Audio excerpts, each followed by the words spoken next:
G'day guys, welcome back to SuperCoach with DR and welcome to my latest team update. Now, apologies for lack of content lately.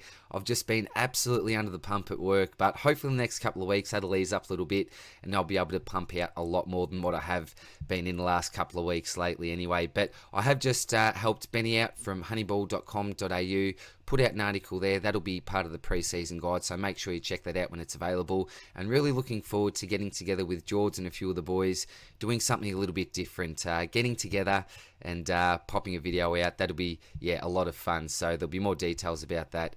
George will let you know about that, I'm sure. But look, for today's video, as I said, going to give a really quick team update. Now, this is team one of probably about 5 versions I'm running with at the moment, and it's all related to structure. So couple of teams, I'm running almost 5 deep. My defensive line, pretty light in the midfield, and then sometimes in the forward line. There's some really tempting options in there around that sort of 440 to 470k mark. That can change up a little bit depending on how things go, but this is probably the most likely team that I'm looking at the moment. There's certainly some pros, certainly some cons, but as a few sort of rules that I've looked to set for myself this year, I'm trying to select 3 players in every line. Apart from the rucks, you can only select 2. But apart from that, apart from the rucks on the other 3 players in every line that I think will finish top 3 for averages based on my predictions anyway. Will that happen? Probably not, but that's the way that I'm going about it. The other thing is that I'm trying to select all of what we call the must-have rookies, or who we think may be the must-have rookies. You know, those rookies that may be either at an attractive price, or those rookies that we even need to pay up a little bit more for, but they've got really good job security and high scoring potential. So there's been a big focus on that, making sure I try to get the right rookies in. And then once I do that, so locking those 3 premiums, then going for the must-have rookies, trying to fill in the gaps with a little bit of value, which I've done probably on another line here, which you'll see in a minute. Now, the structure I'm going with currently down back may be a little bit light. There's probably something I may have to look to do here, but I'll explain the method behind the madness anyway. So you've got the Seagull, Dawson, Lockie, Whitfield. Again, I'm not going to go into great detail. Seagull, you know why I love this bloke. I don't think much will change. His average may hover around what it did last year, but that's good enough for me. The safest defensive option, I think, this year by the length of the Flemington Straight.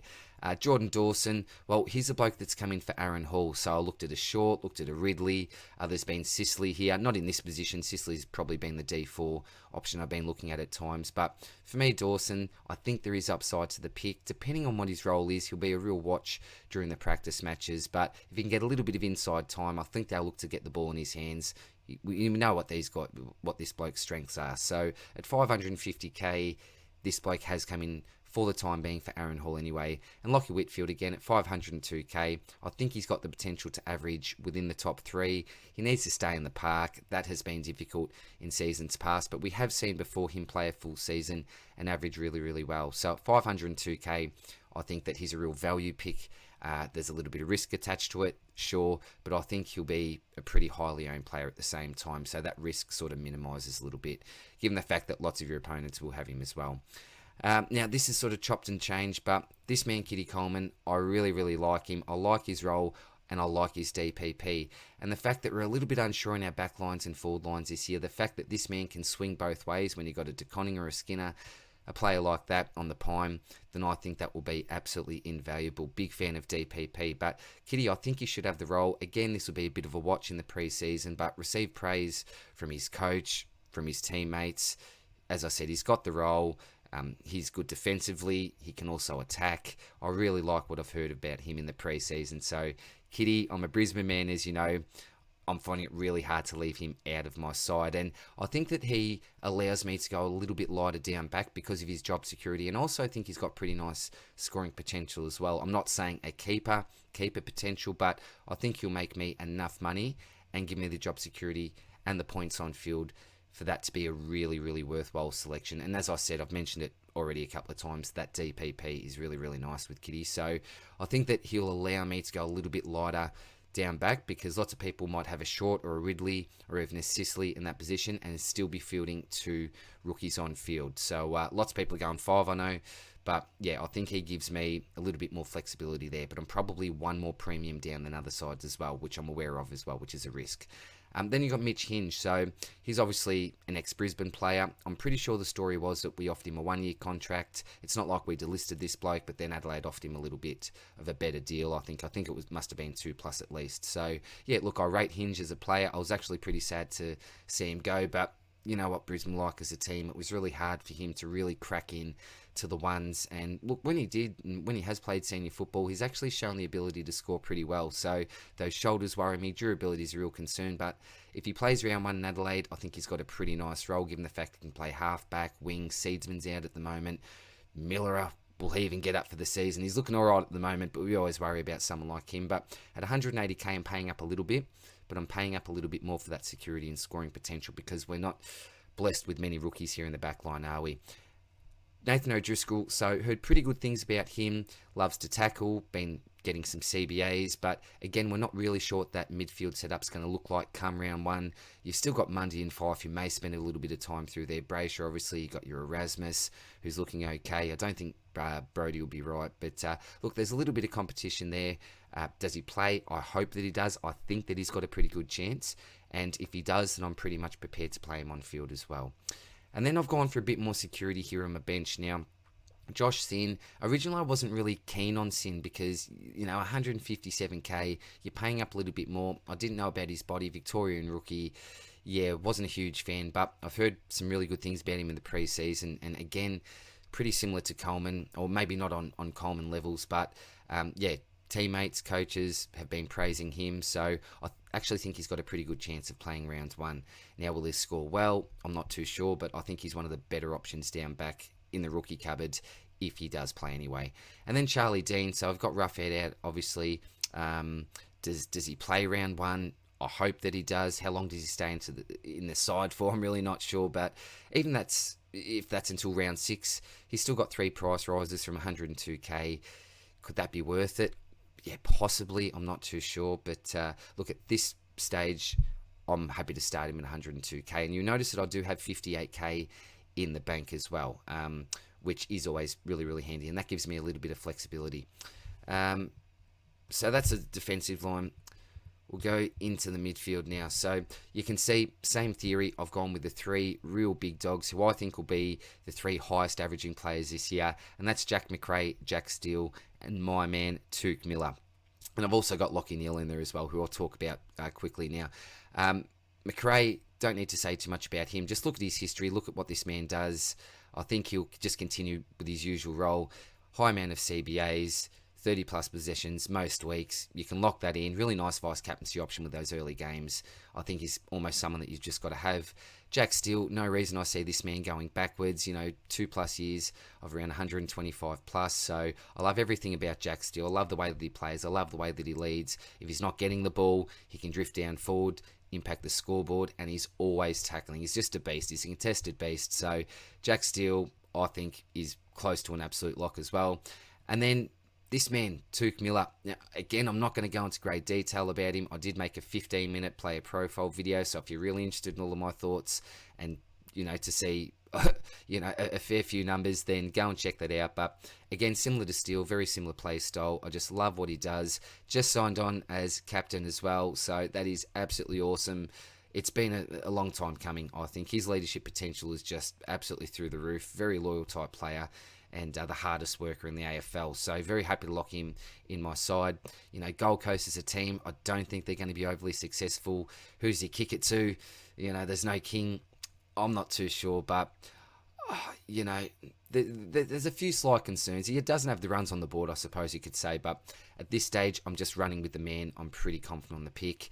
This man, Lockie Neal, now there was a little bit of news that came out of Brisbane that, hey, maybe he may not be getting the CBAs or the midfield minutes that we all thought or expected that he was going to be getting this year. Jared Lyons, apparently he's being pushed out to the forward line, and I did sort of predict that in my team review when I looked at the Lions setup, but I certainly didn't predict that happening to Neal. Now, will it actually happen? I can't tell you, I'm not too sure, but still at 543,000, the price is just way too tempting. He's fit. He's running well. He's looking good. Yeah, it has spooked me a little bit, I will admit, but I just can't drop him at this stage. Horne-Francis, yeah, scoring potential may not be as great as what I thought. I think he will play more of that forward role. There is, yeah, a lot going on in that north midfield at the moment, with a few question marks on, how much time particular players will spend there. Even someone like a Taron Thomas, we're not too sure about. But I think you got to select him. Hopefully he will get that DPP status, and if you're going a little bit lighter in your forwards, hopefully he can cover from round 6 onwards, or for 6 weeks maybe after round 6. Dacos, we've all got him, don't need to say too much. Dylan Stevens is that more mature type bloke. Apparently got a really nice role. Longmire has been giving him lots of praise, so I think he'll be a decent on-field option. Erasmus, apparently he's been smashing it in the practice matches, looking really good. High scoring potential as well. His numbers are through the roof as a junior as well, and he's under 18 year, so really happy to put him on the field. Cooper Stevens, again, one of those more mature rookies. Heard some good things about him coming out of Geelong. No guarantee to play round 1. See what happens. Connor McDonald, again, as a junior, his scoring potential is off the tap. Really high accumulator of the football. And does he, edge out someone like a Josh Ward? Is he in front? I'm not too sure, but at 117,000, I think there's nice money to be made if he does get a gig. And I'm not even going to try to pronounce this man's name, JT, I'm just going to call him. 102k, you've sort of got to roll him, I think, if he does get a gig round 1. If not, then again, I've got over 50k, and I can get to even someone like a Ben Hobbs there, if need be. So that's midfield setup. I'd love to run 5, but I think there's way too much value in the rookies there, and I may possibly even have to run 3, I think. Realistically, if we don't get some of these rookies that I'm expecting in the back line. So, for example, if you don't get O'Driscoll or Dean, all of a sudden I'm in a little bit more trouble, possibly even a Sin if he doesn't play. Hinge is even no guarantee. So none of the 4 blokes that I've got here, I think, are even guarantees to play round 1. So I may have to do something about that. But that's how the midfield's looking at the moment anyway. Now, before I get to the rucks, I must warn you that, I can't believe that I've done this. I actually have Braden Preuss. I have selected Braden Preuss in my side. Let's have a look at the rucks. It's all good. It's all good. Now, I haven't gone with him at R2 at the moment, but I'll explain why I've gone with him in a little while. Now, Darcy, look, I'm starting to get cold feet because he's not looking great at the moment. I think he's had multiple issues already during the pre-season. The only thing that keeps me coming back to Darcy is that really high ceiling and the fact that he actually played through injury last year and still scored really, really well. I think he can kill me if I don't have him. And it seems like if I do start him, he's going to break down early. But for now, I'm just going to select him and really look at him carefully and think about this carefully in the next few weeks. Grundy's basically a lock for me. Shed some kilos, looking great. Didn't play in the most recent practice match, I don't think, but 627k, I'm pretty happy to select him. He's pretty much been in my side since day 1. And then this man comes in, Braden Preuss. Now, I had Comben there, and you'll see Comben still feature in my side, but it's actually in the forward line. What's the reason for this? Well, when I'm going 3 deep in my defensive line instead of 4 or 5 deep, I end up with this awkward amount of money, left over. And I'm looking around my field and I'm thinking, what can I do to improve my side with this money? On field is obviously where I look first, and I think probably not much. I'm pretty happy with, most of the rookies that I've got on field. I've even got someone like a Sin on the bench. I'm pretty happy. So then I look at my ruck lines and I think to myself, do you know what? I'm not a big fan of Braden Preuss actually starting him in R2, but if he does play and if he is actually the R1 at the Giants, then he could easily get to a minimum 400k. Now, there's no guarantees about that. There's a reason why I've never been a fan of this pick, let alone at R3, because, again, you've got 204k on the bench at your R3. You can go 102k bloke and invest that 100k on the field. So, as I said before, though, I just can't see a massive improvement anywhere. You'll have a look at my forward line and check that out. Maybe you've got some feedback for me. But at this stage, I've got him as a money maker, and I'm really, really trying to focus on cash generation here. And with Darcy, a little bit dodgy for durability. I know that Preuss obviously is as well. It would still be nice to have him as that emergency option, as well as making a fair bit of coin, hopefully, fingers crossed, if something does happen to Darcy. Maybe he only misses a week or 2, and if Preuss can fill in at that stage, it will be much more beneficial than having someone like a Comben fill in, I think. So that's the method behind the madness there. Again, I don't love it, but again, this is just one of the setups that I'm running with at the moment. But that's the ruck lines. Let me know what you think. And then we'll finish with the forward line. So Dunkley, he's a lock for me, just hasn't moved. I think you've got to have him as that big pillar in your forward line.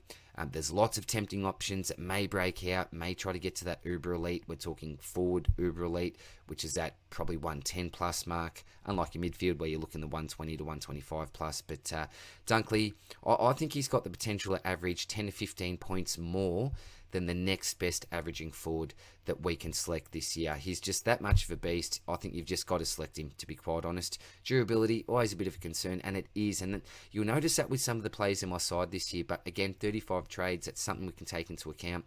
I just see a lot of upside in these picks, and I suppose that upside does outweigh some of their durability concerns. So Dunkley, yep, lock for me. Heaney, this man has come into my side. Now, why is that? Well, we've seen what he can average as a forward. That's the 90 plus mark, and he has done that for 4 years. Now, what are the issues? We know what they are. It's that durability. Can land on a rock, twist his ankle, break a hand, just do some weird stuff, jumping up for a contest. We know what Heaney's like, but that midfield role, I just can't deny it. He's a talented, talented man. Mills is looking a little bit dodgy. They want to transition a few other blokes out. Even someone like a Rowbottom is out at this stage. So I think the role is there for him. Hopefully the forwards can stay healthy so he's not needed there. But I probably think he's more important to their midfield at the moment as well. Even JPK, he's been a warhorse, but they probably want to start phasing him out as well. So Heaney with that role, yeah, he's pretty much undeniable for me. And as I said, what I'm trying to do is select who I think are going to be the 3 highest averaging players in each line, who we can select from at the moment anyway. We know with DPP changes in round 6, 12 and 18, that could change when other players become available. But at this stage, it's Dunkley, Heaney, and the other man's Butters. So everything I hear about this man is just gold. So we know what he's like. He's an elite talent. His start to last year was absolutely phenomenal before he was obviously crippled by injury. But if he can stay fit, I think he's got much more of a midfield role this year, and he'll more rest forward. The good thing about that is the fact that he can still be really damaging as a forward as well, and he doesn't need a lot of the football to score well, because he's that real impact type of player. So if he can add to that disposal count, he's always good for contested possessions as well as his outside game. I just think that he really, really can go to another level, and I think that he's an important cog in their midfield because he just offers something different compared to your Wines and your Boaks and these types. So Butters, for me, really, really like him this year, and I've gone with the big 3 who I think are going to finish the highest this year for averages. Then you've got 2, what would you call them, value selections here. It's Cogs, who everyone's got. You don't need to say too much about him. And then Charlie Curnow as well. So I know that McKay has just gone down. Does he get up for round 1? I'm not too sure. Does that mean better things for Curnow or not? Again, these are questions that you have to ask yourself. Obviously, they'll look to go through him a lot more, I think. But will it be easier for opposition defenders to just try to lock down even more on someone like a Charlie Curnow and make it really difficult for him? So again, I'm not too sure about these things, but he's really trained the house down the preseason. A really super talent. I might actually do a video. That's what I'll do. I'll do a video on... Sorry, jeez, I thought I'd put my phone down. The volume down, sorry. What I will do is I'll put a forwards value video out. That's what I will do, and I'll compare some of the picks like your Cogs, your Curnows, your Rainers, your Willie Rioli types, and a few of these blokes. That'll hopefully be out in the next week or 2. Then you've got Elijah Hollands. Lots of people have him. Does he get up for round 1? I'm not too sure. Spent a little bit of time in the B side, but yeah, we certainly can't doubt his talent. He'll certainly get games during the season. When will that be? Hopefully early on for us. And then I've got Combin with an idea of hopefully trading him possibly into my ruck line to allow for that DPP if someone like a Rowan Marshall becomes available. Dream scenario, someone like a Max Gawn. So I think he'll be a handy addition there just for that DPP and future planning more than anything. Hopefully he doesn't have to cover on field for me.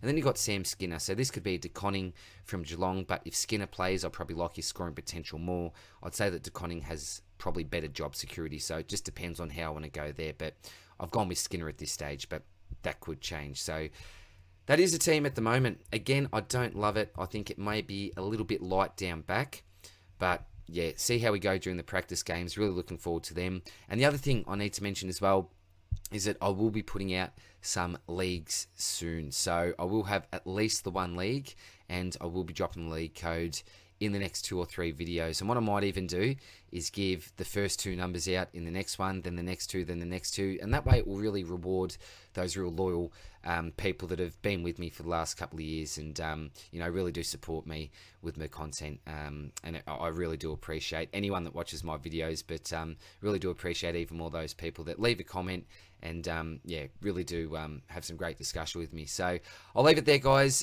That is the team. Love it or hate it, let me know. Always up for some constructive feedback. See you soon, and take care. Good luck with the planning. Bye.